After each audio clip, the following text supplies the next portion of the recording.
I wanted to talk about, or that's been on my mind, and not through any real uh, desire or interest. It's happened, right? I've been going through uh, YouTube, some of the YouTubers that I like, trying to rebuild the algorithm for the toothless algorithm, not just my own algorithm.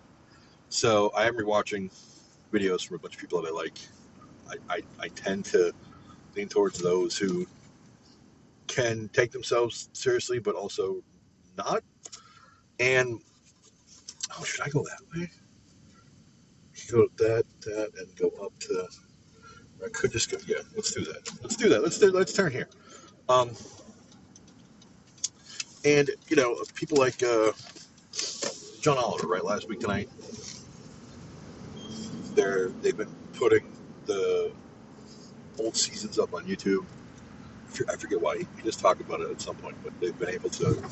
They won a case or something, and now they're able to put them on. So I've been watching a lot of those videos, and I like Some More News. They're another news-like organization where they pick a topic and they dig into it.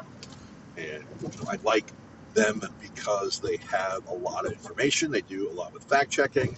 There's a lot of interesting points that are made, and they provide you with different items, at least on screen sometimes, just to see what they're talking about, so you could go and look it up yourself if you wanted to get a sense of their kind of research process.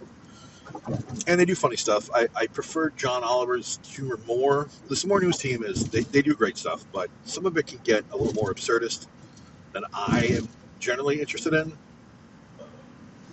And I don't want to downplay it. I think people are clearly liking it. I mean, I'm enjoying it enough to keep watching. So I think it's up this line. No, it's good. It's good. So anyway, and I have another one that I watch a lot. Her name's Emma Thorne. She's this tiny British girl. She's, I think, 30, early 30s. I don't know. But she does a lot of videos about religion, and she's an atheist. Technically a Satanist, but that's a different discussion. Actually, I am too. I belong to the Satanic Temple alongside of her, but they're a charitable organization who are just kind of letting people see that the religious side of things is often nonsensical, it's illogical, and people need to relax. So, but she also does things about MLMs that I grew up in, so I know exactly what she's talking about in terms of the exploitative nature of how MLMs by and large work, and the nonsense they're trying to get you to sell, when really what they're trying to get you to do is buy a bunch of product and get a bunch of other people to buy a bunch of product under you, and just keep exploiting your relationships with other people. That's how those work, more so than actual useful products. And I've been through enough of them that I've seen a lot of things fizzle out. It's like a flashback. And Emma's also had people like Bart Ehrman on her show a few times. On her YouTube channel. I guess it's still a show. And I like Bart Ehrman. He's a well-educated biblical scholar, textual critic. I have a couple of his books, and you get a couple more. So it's nice, the level of exposure that she has, and the level of kind of relevance that she actually has is a pretty big deal. I think it's very interesting. She is bisexual or pansexual, or she likes who she likes. You're attracted to who you're attracted to, and I get that. I'm indifferent to it at some level, but she will bring up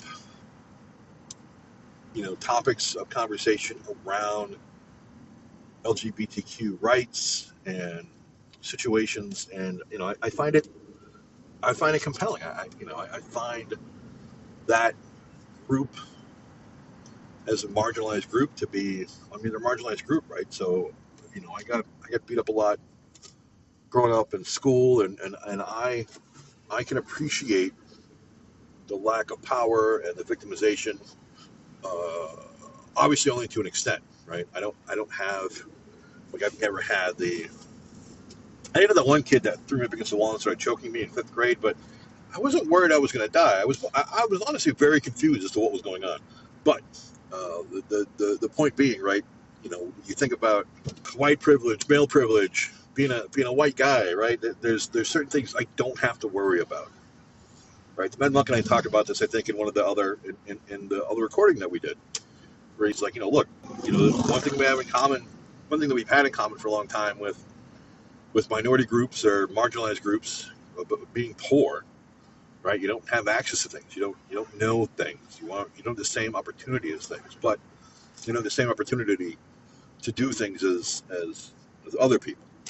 But if I get pulled over by the cops, I'm not thinking they're going to shoot me. I don't have that worry that I'm going to get shot, right? So we recognize that there's still an element of being victimized by a system that wants to keep poor people poor, because capitalism requires classes. So that's definitely going to be a continuation. Like, that's not going away anytime soon.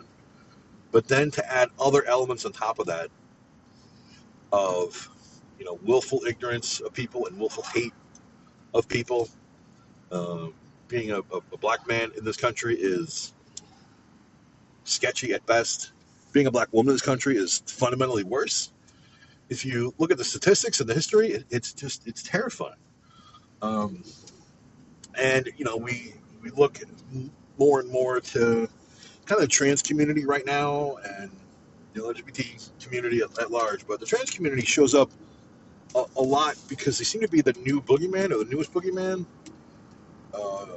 And I think that, and look, I'm gonna say something that I know. I mean, anybody who's really involved in the trans community is probably gonna want to slap me. So let me see if I can get through this without messing this up too badly. There was a time that I did agree with an observation that Chappelle made about how it seems like the trans community is getting more attention, more positive attention than other groups have. And I understood, I'm sorry, on its face, I understood the point. To be more that they haven't gone through the same amount of public scrutiny and public pain as other groups. Certainly not as the black community in America by any stretch. And I definitely, am saying black because honestly, black, brown, any skin color other than white, right? Dominicans have been confused as being black people. We got Sikhs be confused as being Muslims. White people are, it seems by and large, ignorant of the world around them, and they're prejudiced of the world around them, right? So I know that there was a topic for a while that all white people are racist, and I don't feel like that's an appropriate statement. Racially ignorant, I think, is more appropriate, because they don't have to know. They don't have to understand how it works, right? Because they're at the top of the food chain in this country. And that's totally on purpose. That's not on accident by any stretch. That's definitely by design. The more I've looked into this, the worse it gets. And I don't just mean because we were founded on slavery and we freed the slaves. Yeah, Reconstruction, Jim Crow, redlining. I mean, we freed the slaves and gave them nothing. So they're missing out on 200-ish years of prosperity that white people have had in this country, just out the gate, right? Like, oh, you're free to be poor. You're free to have nothing. You're free to have access to nothing. So, it's there's a lot. There are things that this country has done that are better than it used to be, but to go and say we've done enough, or we're on a good path, it's ignoring the reality of the situation of the look, and race is a contrived, stupid concept anyway. This idea that one group is better than the other because of the color of their skin, right? The size of their head. We started talking about eugenics again. I recently found out, I'm actually pretty annoyed about this. I'm really annoyed about this. And I'll have to deal with this in some other longer fashion, but I was a big fan of Sam Harris for a long time. I thought he had some good ideas, he had some good thoughts. I enjoyed the way he presented himself, and he's actually one of the books I'm reading about free will. He's one of the guys that first got me thinking about it. I've heard recently about his take on the Israeli genocide, and he's always been kind of anti-Islam, which I get, but it seems that he's blinded by it to some extent. But then, he had a guy on, and I bought the book thinking that it would have been a useful read. It's not, but talking about kind of genetics and how genetics affect kind of IQ and the mind, but then it got kind of racial, which I was not expecting. So I bought the book like as they were talking, right? I went to Amazon. I'm like, send me. I want this book. And they kept talking. I'm like, oh my God. So I thought through that discussion, though, that Sam wasn't really on board with it. But lately I'm hearing that he kind of is. And he's ignoring other factors, right? Like, I mean, IQ tests are garbage anyway. But so much of the things that we believe can create some kind of level of balance or a level of understanding between the different groups of people, they're based on being white. They're based on the metrics of white people. I mean, white men, we've had medical science has done things for women based on studies that they've only performed on men. Like, how willfully stupid do you have to be to think that that's a good plan? It just doesn't make sense to me. And it doesn't make sense that people trying to find actual truth, that are trying to get a real understanding of the world around them, would stop. They would stop at that point and say, oh yeah, well, I mean, clearly, look, you're a fat guy, right? You look like a pregnant woman. We should do tests on you. Like, that feels to me like the level of stupid that we've been dealing with. And a lot of it, there's racism involved too, but there's still the sense of religious purity around, like, studying a female body, and doctors couldn't do it because that would have been improper. Like, you're scientists. Like, how are you supposed to learn about them? Oh, that's right. I forgot. We have men who are the same as women. And that's a really weird way to segue into this, but the trans discussion brings up a lot of other curious concerns where I think that some of the nomenclature that we use, that we've adjusted to, that we're accustomed to, is based on religious and racial and these stereotypes that people seem to believe that are 100% true. That nothing's ever been different. It's never been any other way besides that. And I don't just mean from an evolutionary sense of, sexual procreation. Just mean the things that, like, let me say like all the time. You think about the color pink.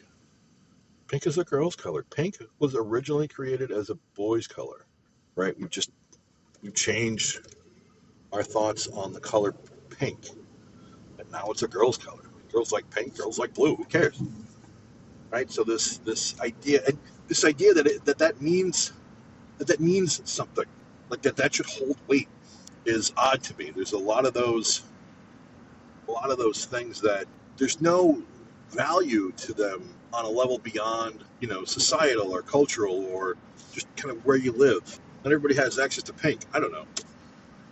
I'm sure there's a better way to make this point, but I am driving. Anyway, so the other real reason, or I'm sorry, the other reason that I'm bringing up kind of gender talk anyway is that I don't remember how I found her, but there's a YouTuber out there named Jessie Gender, and she's trans, and she's, at least in one of the videos I saw, engaged to a trans person. Her name was Eric, so trans man? I'm not sure.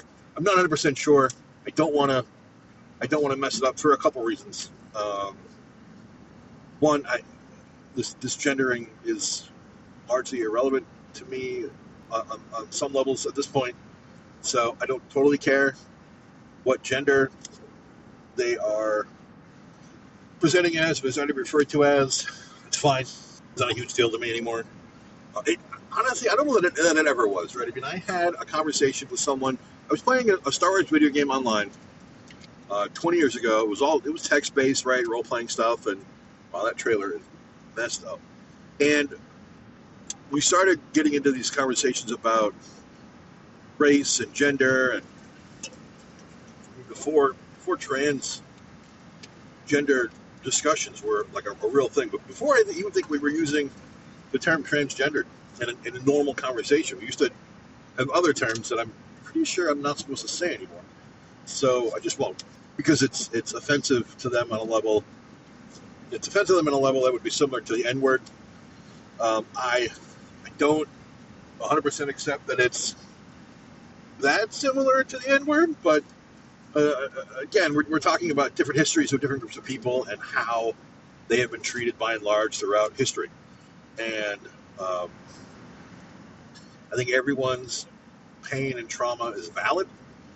I think if we look at it on a scale of the kind of pain, yeah, I mean, I may have some opinions on, well, it could be worse, right? I look at my own pain as it could be worse.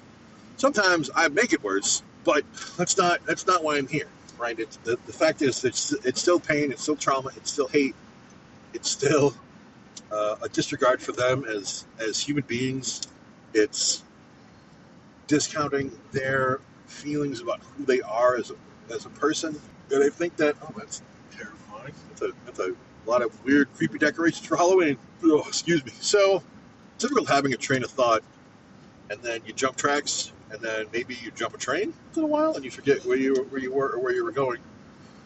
But anyway, so it's Jessie and Eric, and the only reason I even know that because at one point, again, in one of her videos, Jessie had Eric out a couple times because she was talking about sports, talking about women in sports and trans women in sports, and talking about women who are women who have always presented as women, they were assigned female at birth. They've always been that sort of person, right? They've always been a female of the species, near as anybody could tell, and they were in sports.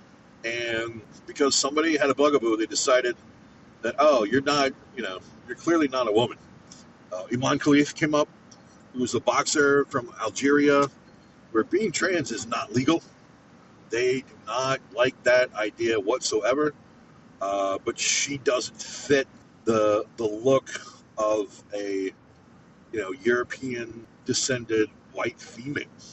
She's not overly attractive at that level. So that must mean that she's secretly a man.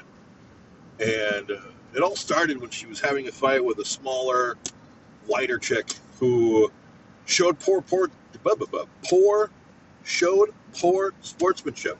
I'm leaving all that in. She showed poor sportsmanship, and people got mad and up in a tizzy, like, oh, she's a man beating up women. Now look, I'm not 100% sure that I like the idea of trans women beating up women. But that comes from my distaste for domestic violence. And I think there is a difference. There is a difference to that, because sport, people are walking into the ring knowing what they're up against. They're seeing what they're up against. I just watched our Ronan Martin clip for anybody who's over 50, I guess. Ronan Martin had a bet with Sammy Davis Jr., who's like 5'3". I mean, he's this tiny little dude. He's getting in the ring to box with this guy. He's Irish tiny Bobby or something. I forget. And he turns around and it's like Wilt Chamberlain, who's like 7 feet tall. It's like, I don't think he's Irish. And he starts singing Irish, just smiling. And then he's like, he's not tiny. Like, he's not tiny. I think there's a difference between having that kind of experience versus the person that you think you love, that you think loves you, doing terrible things to you. I mean, that's a big deal to me. I don't like it. I don't like it on an emotionally abusive level. I definitely don't like it on a physically abusive level. And it does seem that trans people actually experience domestic violence at a higher rate, kind of per capita, than the non-trans community. That's kind of she's mentioned that a couple times. And I don't know enough about that scenario to get real deep into the weeds on it, but it sucks. It's terrible. I don't like it. I don't like hearing about it. I don't like that it happens.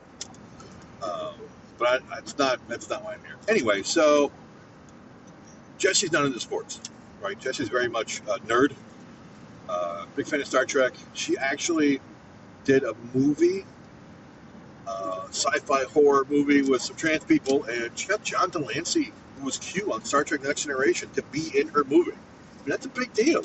She's apparently more important than I know, or has a higher profile than I'm aware of. She got to do a thing with J.K. Rowling, which I'll talk about at some point. But anyway, so she brought out Eric to talk about sports, and Eric's got some complaints about certain aspects of sports, which I get. A couple of them I don't get, but some of them I did understand. It was like, yeah, that makes sense. I don't remember them all. But anyway, at the end of the video, she made a comment about wanting to annoy some of the transgender community and definitely like the right wingers.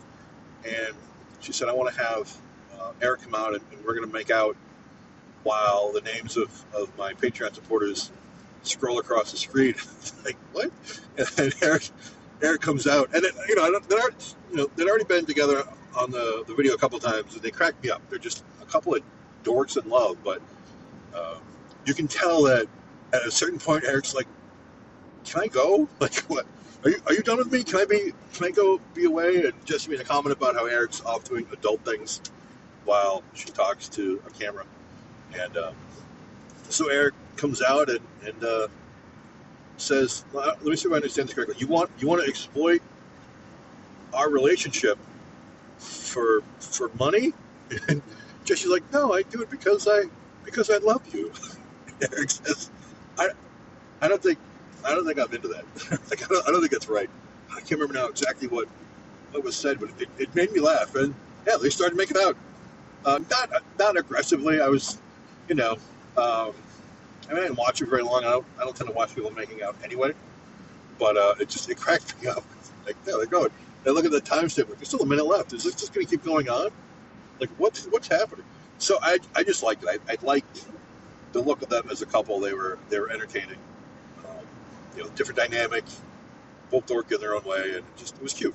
So, and honestly, I know 3 trans people, right? I know 3 transgender persons. 2 of them I was not fans of beforehand, and from what I understand, I probably still want to get along with them now. Not because they're trans, just because of other aspects of their personalities. And one I'd been to high school with who admittedly knew that they had body dysmorphia. And again, this is before, I would say before trans existed, before trans was kind of a real well-known people group. So they've realized that they are largely trans, and I don't know where they are in any kind of process, but I support that. Like, I don't know why. I don't know what business it would be of mine to not support it or to cut them out. Like this idea that parents would cut off their kids because they're gay. Right? Like, oh, I can't believe I failed as a parent.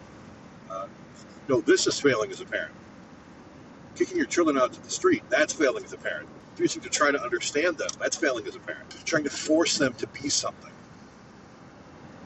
I know there are groups that would say that's succeeding as a parent, but you're just creating more trauma. You're not allowing your child to understand who they might actually be. And look, I'm not saying they should get away with everything, that you should let them run wild like feral cats, but definitely some guardrails with this idea that they can't be a certain way. One of the things that Jessie brought up was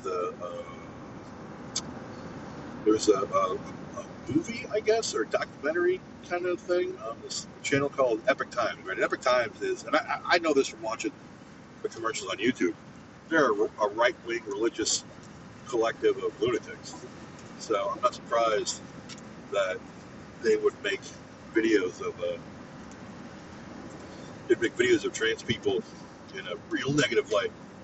So they tried to do a documentary about this one trans kid who was not accepted by mom, and They tried to paint it as mom was trying to be understanding, but mostly trying to get help and trying to help them to not think that maybe they're just, and they over dramatize the whole thing because it was all based around kind of her perspective, and they had a collective of other people that are already anti-trans people to just kind of further their point.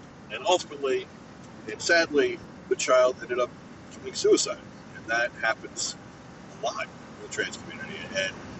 And there are a number of people out there. There's the Matt Walsh's, the Ben Shapiro's, who deny that this is a thing.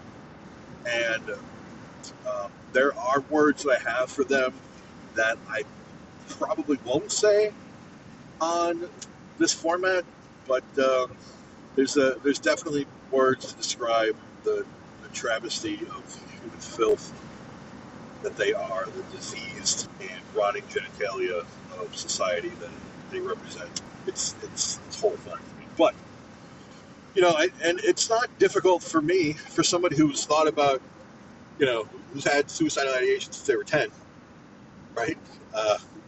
And it's with me all the time, and I hope my children don't listen to this, but it's with me all the time. I have very little reason to do it, but it's just there. It's part of the brain trying to ruin my day. And when I get real low, sometimes it comes up as a solution. Like it's just, I don't need any more of this pain, but I have too much else going on that I want to do, and I've got the kids. It's real difficult, I think, for me at this point to accept that that's somehow a solution. It's a way out. I don't 100% believe it's a coward's way out. I think it's much more nuanced at some level, especially depending on the circumstances. I realize I'm dwelling on this topic for a while, which is probably not going to be good for some people, but the point is, there's some things that stick with us that we don't always have to listen to, but it really depends on what we're talking about. When we're talking about hurting ourselves, yeah, maybe that's something that we should consider not focusing on, not dwelling on, not giving a lot of credence to. But if you're of the situation where your body does not meet your needs emotionally, and I think it's a nice building, I think it's abandoned, but it's a nice building. Can you not ride my bumper? Like, what is going on? I guess I'm still driving. If we decide we're overweight, we lose weight, right? We put in the effort to lose the weight. If we don't care, we eat like garbage. I have no teeth. I'm diabetic. I got high blood pressure, cholesterol. Probably, by all rights, my diet should have killed me already. It hasn't yet, which is depressing and good. Depending on who you talk to. So this idea of someone having a body that doesn't reflect how they feel about themselves and about who they wish they were is not terribly unusual to me. And having it being called by a different name is not unusual to me. Force women to change their name when they get married forever.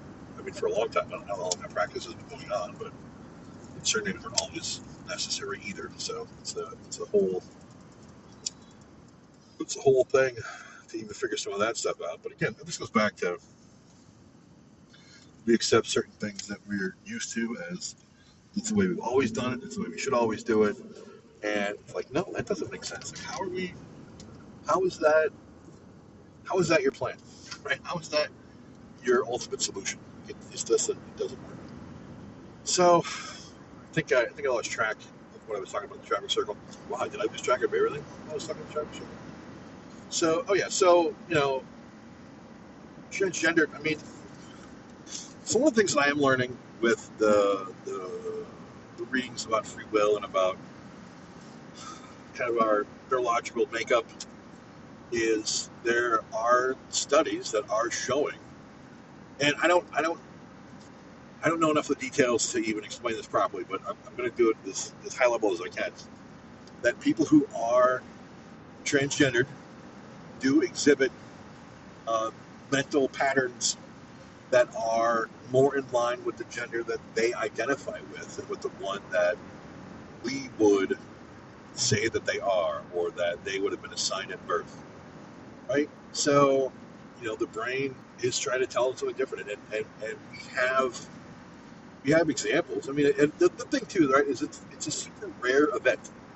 It's not a popular thing. They're not taking over. There's this weird sense that is out there about being replaced and being taken over, and if anybody shows anything different than what you are, they're clearly the sign of something that we need to be afraid of, and something that is new and scary. And they're gonna replace everybody with trans people. Like, shut up! That's not what's happening. They just exist. These people exist, and they've existed forever. There's plenty of tribes that have and I say tribes specifically, native tribes. I think there's some in, I want to say, Southeast Asia, that respect, or that reflect different gender identities, different ways of being.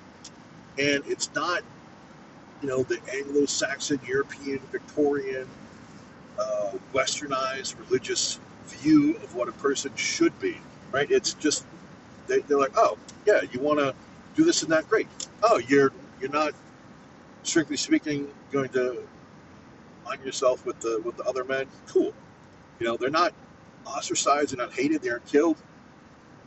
They weren't until, you get religion involved, and this idea that people have to fit into a stupid specific little box all the time, to then be tortured by that. Like, hey, you know what? I know you're miserable, but at least you live in the way that I think you should. I think it's part of why I've been mad about a couple things lately too, because I feel like there are people that are living in a life that isn't fulfilling for them. It's not meeting kind of all their emotional needs, and it's frustrating to me to see that. And there's a little pot and kettle in that, because obviously I'm a disaster, and I should be doing different things to get out of that. But it's easier to push some of that, to identify with that in other people and ourselves. Even when you know that you have the problem, even when you know that you're exhibiting the same kind of nonsense that you're mad about, but it's their life, not yours. It's what they're willing to accept, what they're willing to go through, what they're willing to fight for. And if they feel that it's worth that situation, that's up to them. And sometimes it's not as straightforward, right? It's not everything is domestic violence. It's not violent, but it's abusive, and it is other people in pain lashing out.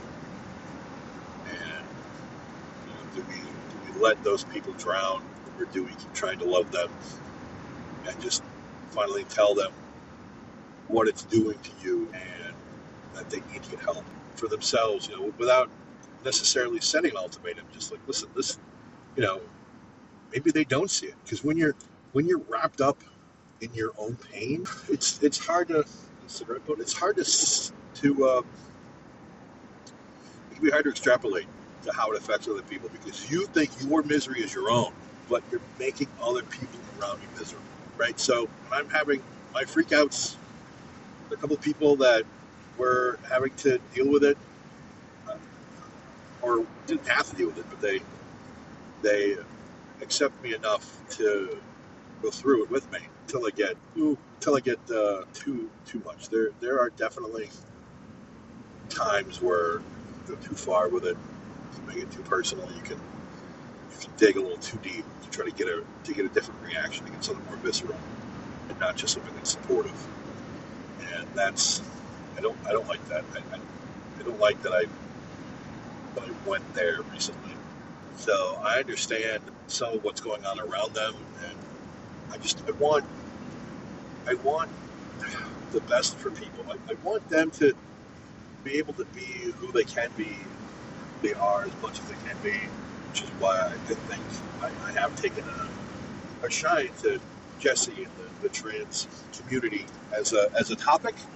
Like, I don't know that I'm the person that's going to go out and protest for anything, honestly, but I applaud the people that do. I applaud the people that have the tenacity and the stones to go out there in public and stand there. I think groups of people are a problem some of that's my anxiety, but some of that's just mob mentality, as opposed to trying to have a conversation with somebody, and a good faith conversation. I would definitely bring that up because talking about Matt Walsh, I mean, Jessie talks about he did a documentary, and I'm air quoting here, called "What Is a Woman," and he was not. It was not a good faith documentary. He did not invite people to have a real discussion. He just wanted to be his usual dickhead self and say dumb shit and ask stupid questions and not listen to anything anybody else has to say. And what's interesting about, and Emma does this too, right? But Jessie and Emma both are involved in entertainment. Actually, Emma did visual effects for like Detective Pikachu, right? The Pokemon movie. She's done it for a couple other shows that I like, but that's what I think of a lot. So she's in the industry, and like I said, Jessie's made a movie and does some pretty long-form, elaborate YouTube videos. So they show you some of the tricks or some of the things that us regular people may not think about, right? But some of the interviews that Matt Walsh did, and actually both of his documentaries, you look at how somebody's talking, somebody who's on the opposite side, but then they keep cutting to another camera, and the editing is really good because it to the untrained eye, you're thinking, oh, they've got two cameras on this person, and they're just cutting from view to view to try to make it more dramatically interesting. But when you think about it for a little bit longer than that, what they're doing is they're cutting up what that person is saying, right? And they're ordering it in a way that makes it seem, whether it's not completely on the opposite side of what they're trying to say, it could be interpreted as, oh, well, they're, Matt's onto something, right? And it's a horrible thing to think about, but it's propaganda. He's not making a documentary; it's propaganda. And look, documentaries are by and large going to be biased anyway, right? You're going from largely the perspective of the people making the documentary. They want to make a point. They want to show you something and make a point, right? But there are bad faith documentarians like Matt Walsh. He did another movie recently called "Am I Racist?" And I actually had people reach out to me and say, "Hey, this looks pretty interesting." I said, "Actually, Matt Walsh is a disingenuous, not nice person." And I said this in videos. They're like, "Oh my god, like why? Like that's not how it looks." Like, no, it's not how it looks. It looks like he's trying to really engage in having a conversation and maybe at a humorous level make himself look kind of stupid. He's not. He's not. It's all a hoax. And a number of people that are in that movie have come out and complained that they were duped. They were tricked. They were told, they were sold a bill of goods. They were lied to. Right? And the movie's doing really well, and he just announced recently that he's very excited about how well it's doing as a documentary.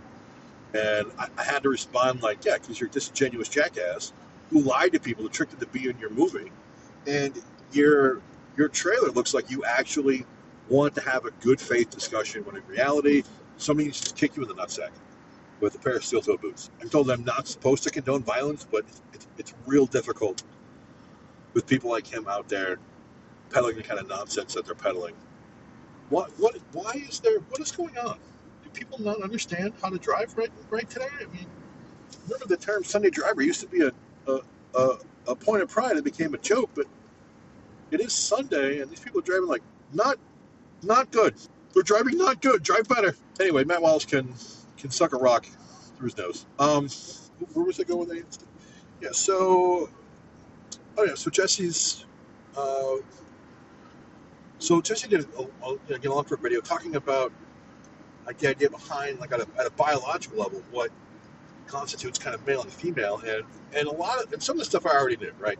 And I've already had kind of this idea that I think, again, we're dealing with terms that are not great, and we're dealing with these boxes that we're putting people in that are not great. And it's because, again, we're only allowing people to be defined by very, very narrow margins that were pushed upon us. And Jessie, I've seen a couple of her videos now, and in both of them she points to colonialism. which I found interesting as a talking point. But where else would it come from? Why would a people group that reflected 5 genders, to some extent more on a spiritual level than on a biological level, but just the acceptance of, hey, you want to present yourself not like the other guys, fine, right? Why would they suddenly have to fit into these categories? Why would they suddenly decide to fit into these categories if they never thought those categories needed to exist? Because they're forced to. It's like Christianity flourished because of violence, not because of, it's not the good word. It's the only word, right? It's the, you believe this or we kill you.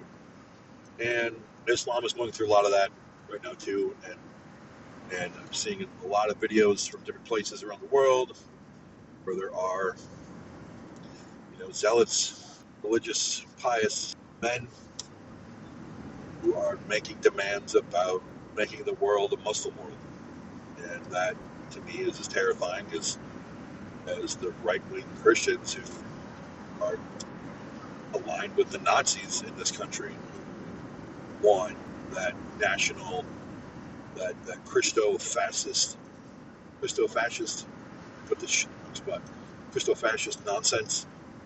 It's mind-numbing to me how horrible people want the world to be.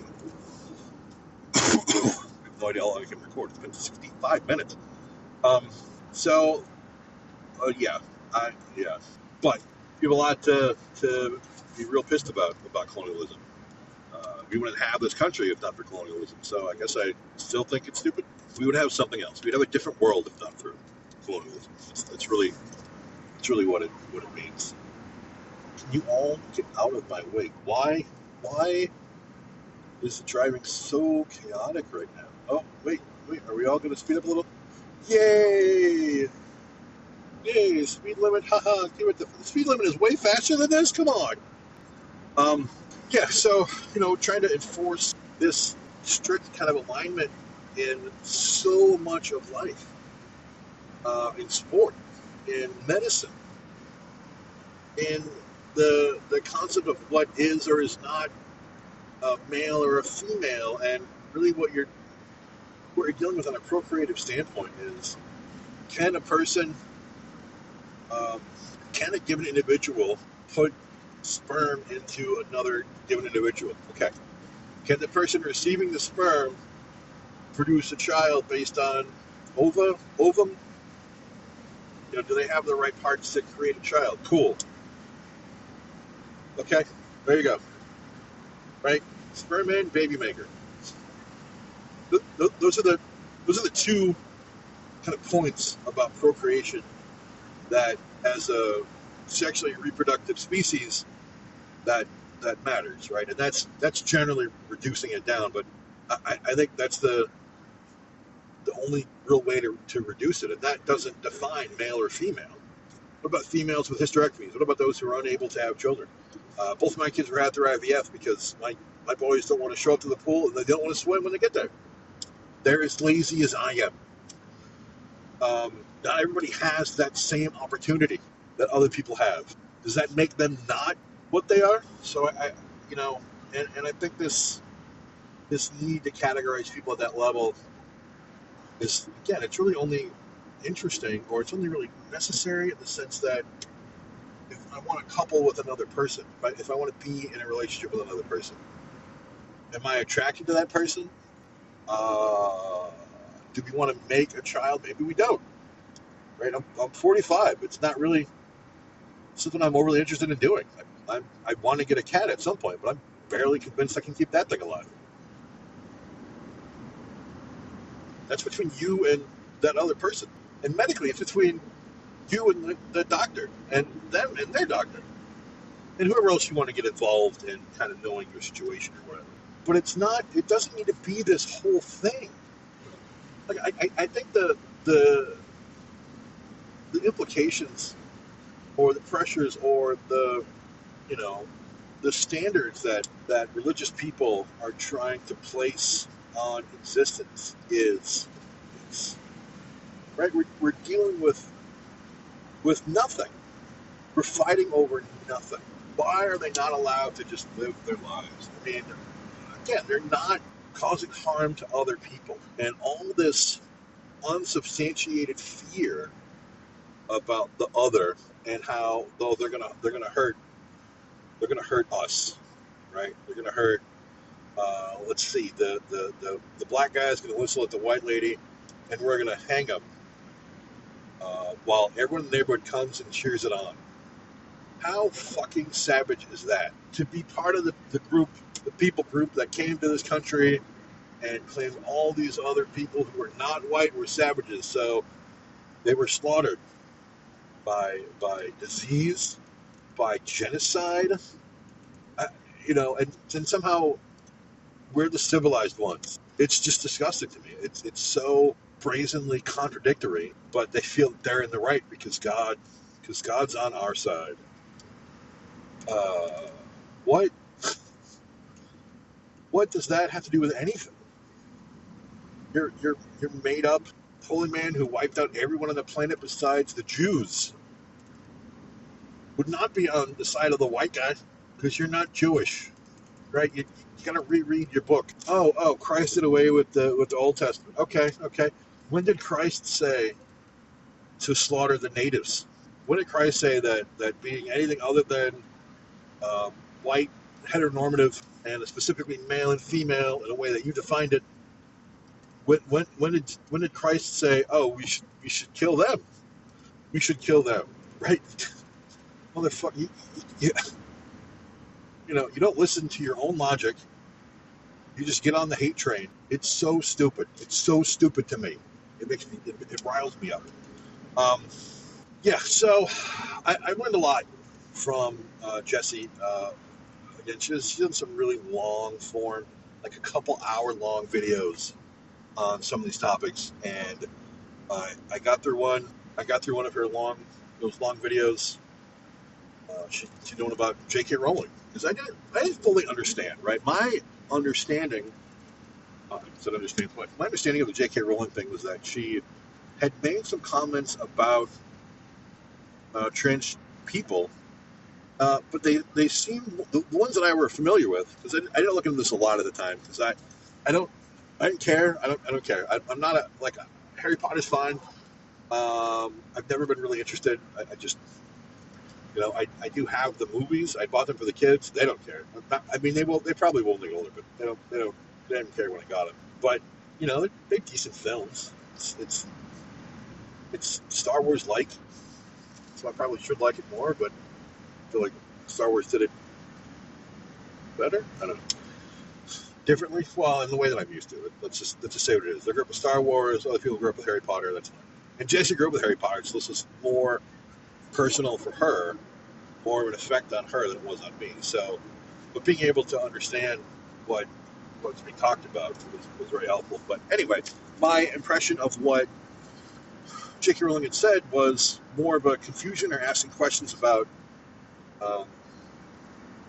transgendered people, and then kind of doubling down on it. And I had kind of the same thing with Gina Carano when she got let go from the Mandalorian. I liked Gina Carano. I thought she was decent. I liked her in the Deadpool movie. She's a fighter. She's attractive, but apparently she's a nut job. And I didn't realize that not only was she extremely anti-transgender, but she's also apparently anti-Semitic. I didn't know that was a thing. So it's like, well, you're terrible. You're a terrible person. What is going on? Why do you have to be terrible? You had a good career ahead of you. You were doing a good job. I don't, but you have to hate people for nothing. So anyway, I thought JK started just doubling down on the trans thing, and then I've because of that video, and these are things I did not know at the time, right? But even when the books and the movies were coming out, when JK's books were coming out, there were a lot of things that seemed really kind of wrong about some of her stances, some of the material, some of the way she depicted people, and I guess there's a trans like person in the story or in the books who ends up denouncing all of that and ultimately dying, right? So, that's just one example. But then there's more, right? So the banks in Harry Potter are run by goblins. And what's really fucking terrifying that I did not know is, especially in the movie, they make this really obvious. The way that they do up the goblins, it's the same way that they depicted Jews in anti-Semitic propaganda from 100 years ago, right? The Protocols of the Elders of Zion was a Russian thing that was stolen from the French, but an anti-Semitic document, and on the cover of it, it looks like one of those goblins. So, and of course, because they're bankers, they got to be Jewish, right? I saw recently when they're walking through the bank, they've got literal like Stars of David on the ground. They don't have it like the lines, but they got the 6-pointed star on the ground, right? So there's a lot of this hate. There seems to be a real connection between anti-trans and anti-Semitic hate. I'm sure general racism shows up as well, but there seems to be this real alignment. Soros is the enemy kind of nonsense. He was just some old guy who he exploited finances to get rich. I mean, he's not anybody's hero, I don't think, in that respect. I don't know enough about Soros to get too deep into it, but he's not some horrifying, oligarch. He's not what Trump wishes he could be, but just not Jewish. I mean, rich. He wishes he was rich and somehow powerful. I don't know. So, I don't. Yeah. So I think that there's a lot of real disturbing kind of nonsense about people that it's not genuine, and the J.K. Rowling thing, it just gets worse, right? The house elves are slaves who like being slaves, which is also kind of disturbing. And I guess later on in the series, there are depictions of happy house elf slaves who are like singing, right? It's like it's a black allegory. Like they are black people in America who are slaves. And there's more. Right? This was a 3-hour video that I watched. It took me a while, but I did get through it. Just all the little things. And look, and there's of course the sense that you could be looking for this, but the thing that Jessie pointed out is it's not her. I mean, look, she agrees with the perspective, but she's not the one that originated it. Right? These are things that people brought up when the books came out, when the films came out. Right? None of this is new. And part of the struggle at the time was, she had gone to her stepbrother's family for Christmas one year out in Buffalo, New York, and the Buffalo had like 90 inches of snow over one storm. So she was kind of stuck there for Christmas. She wasn't intending on being there the whole time, but that's just what happened. And she brought up a point because she was showing videos of his dog, right? Her stepbrother's dog, who's just this goofy black lab who's adorable and a puppy and has no awareness about how big he is. And he's just a puppy. And you can see there's a girl on the couch behind the dog wearing a Hogwarts sweatshirt.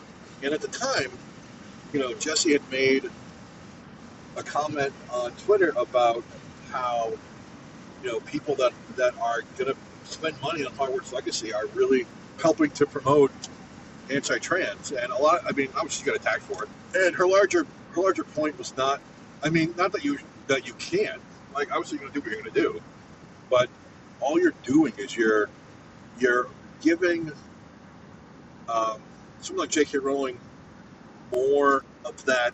What's the word?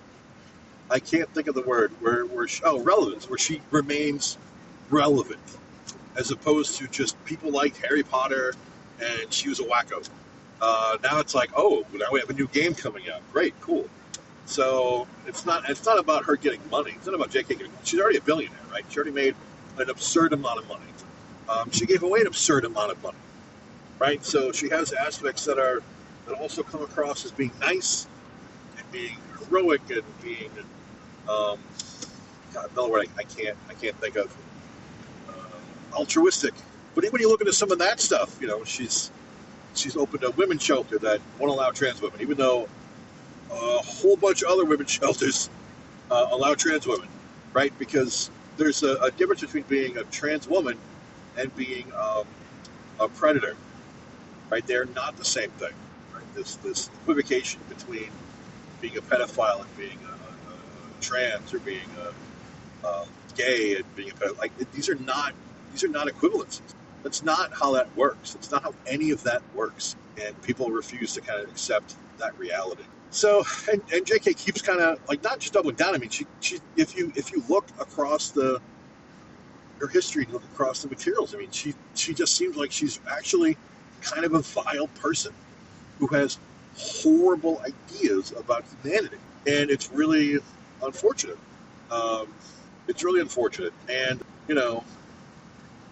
I feel for that community, for the trans community, in the sense that what has the group, what have the people done as a group, right? We're not talking Proud Boys, right, who are obviously dangerous to democracy and to other people in the country. We're not talking about Nazis. We're not talking about a group of people that purposely, collectively have gotten together to destroy other communities. By and large, I as much as religion annoys me and I get angry thinking about it, because I think about the damage that it's done and continues to do in this world, there are enough people out there who happen to be religious who are not giant assholes about it.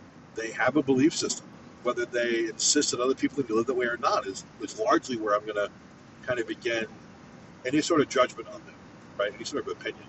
And yeah, I may already have one, like, oh, you believe in, okay, that's cool. What else do you believe in? And they may believe in other stuff that is also untrue, and they may want to understand more truth, but they still want to believe in their deity, but they have a clear understanding of the world. It's just still, well, God did certain things, and their belief may not be that God is active in everybody's existence the way that other people believe, right? So, the categorization, even on a religious stance, is you can't just stick the label on them and be like, oh, well, that obviously everything else that applies because of this label applies to that person, right? Okay, they're trans. It's not the only thing that they are, right? Jessie is a Star Trek nerd, and I've been started following her on Twitter. She's not a big fan of apostrophes, so I brought that up a couple times. And that's not the whole person. Emma Thorne did a video where she's bisexual or pansexual. She doesn't really care what the term is, but she's also interested in girls. But she has a boyfriend that she lives with. Like, that doesn't. I know a couple of girls that are married to men, but also interested in girls. That's just their life, and how they deal with that is not. It's not my business, right? If they're able to act in any of that, I don't care, right? It's not on me. It's not my relationship. They're my whatever. It doesn't, like what? When do we stop?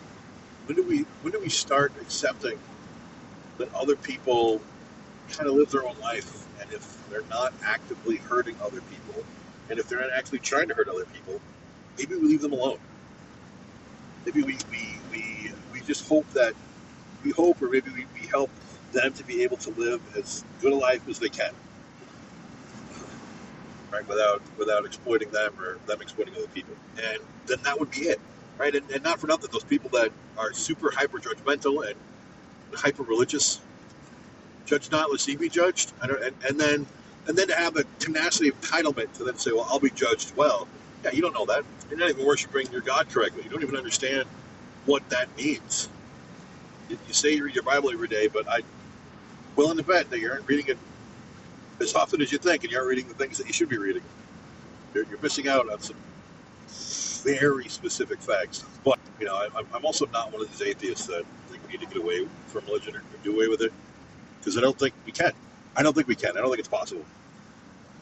What I'd like to be able to see, though, is a lot less of that hate, a lot less of that religiously inspired, willful ignorance and the otherness, the other loathing and the hatred and oh, you're going to hell. Like, all right, well, let me go to hell. Like, don't put me there now. Let me go to hell. It's not up to you. First of all, it's not up to you. Why are you making my life? Why is that what God wants? Why is that what Jesus wants? Where is that? Where is that? If you tell me it's in the Hebrew Scriptures, and then you tell me that Jesus did away with the law, you're already illogical. You've already countered your own argument in every possible way. Anyway, I think marginalized groups are. It's not their fault that they're marginalized, and it's not their fault that people hate them. And I don't like it. It's inconsistent in so many ways. It's illogical in so many ways, and it's pointless in almost every other way. Hate people on an individual level for things that they've actually done. Right? Matt Walsh could fall down a flight of stairs, and Ben Shapiro could land on top of him, and I would not care. I wouldn't care. It's a shame. How terrible for them. But they're exploitative mouthpieces who refuse to accept that things do not fit in that little box. And I don't even know that I care about getting into this idea of what we define gender as being. Right? You look at chromosomes and testosterone levels, and not everybody fits into the right categories. One of the athletes that Jessie talks about, she lived as a woman. She was Spain, lived as a woman her whole life. No issues. She was a runner, and they started doing they checked their chromosomes, and they're like, "Oh, you have an extra X chromosome. You're a guy." Like, what? In no other way, in no other facet of her being, does she fit any category that says you're a male. It's just that, our limited understanding of the human species suggests that, you have this extra chromosome that aligns you more with being a man. I don't know ultimately if that meant she was intersex. Like, I'm not 100% sure. I'm up on all of that either, but this is where some of the other biological complications come in. Not just, you're trans, your brain is going to reflect the gender that you identify with, because that's literally what's going on. And I don't want to pretend that there aren't people out there that may just be trying to get attention, but they're still trying to figure themselves out, right? And they may regret decisions later, and everybody has that. People, that happens to them. People get abortions, or they give up kids for adoption, or they get married to the wrong person. Like, there's all these things that people do that they regret later. Why are we trying to legislate? People try to be who they think that they are. Just, anyway, this has been the longest tirade I've had in a while. I do this without having like a script or a plan, but sometimes when I get on a drive, if I've got something that is really interesting to me, I can go on a tear. I appreciate you being around for this long. If you have at all, you may have broken it up over a couple of days. I'm sure I will get complaints that this is too long, and that's fine. I don't care. Can I go that way? No, that way is fine. But yeah, so I appreciate it. I know this is going to take a while. I have to edit this down too, so it'll still be long. I'm not going to get rid of the bulk of it.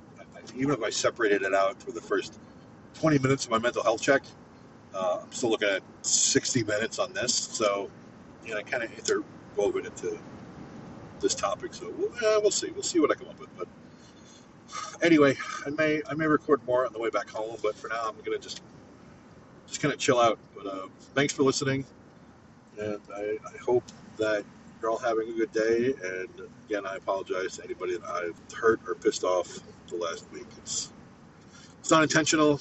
and I am really trying to get myself back in check so that I can go back to just kind of living a life and not dwelling on stupid shit.